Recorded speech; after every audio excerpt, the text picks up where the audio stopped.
তুমি কাল পুকুর থেকে মাছ আনতে বলেছিলে, মনে আছে তো? মনে আছে তো বউ, কিন্তু জালটা ছিঁড়ে গেছে, তাই মাছ ধরা গেল না। বাবা, আমি কিন্তু কাল গিয়ে দেখেছি পুকুরে কত মাছ লাফাচ্ছে। আমি হলে একাই ধরে আনতাম। ওহ, এ আবার শোনো, মাছ ধরা কি খেলনা নাকি?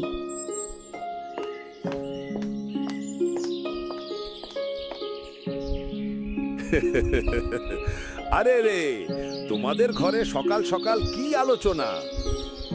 আরে গোপাল ভাই, জাল ছিঁড়ে গেছে, তাই আজ মাছ ধরা গেল না। জাল ছিঁড়েছে নাকি তোমার হাত পাকা হয়নি? আরে আমি না হলে গ্রামের কত মাছ ধরেছি জানো? হ্যাঁ হ্যাঁ, সে তো সবাই জানে, মাছের চেয়ে জালেই বেশি কাদা ওঠে। শুনো শুনো, একটা আইডিয়া আছে।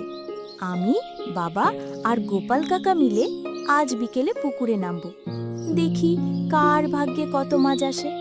হাহা, ঠিক আছে, কিন্তু হারলে তোমাকেই রান্না করতে হবে। ঠিক আছে, আমি রান্না করব, তবে মাছ ভাজা ভাত মায়ের কাছ থেকে শিখে নিতে হবে। বাবা, বাবা, আমি মাছ ধরেছি।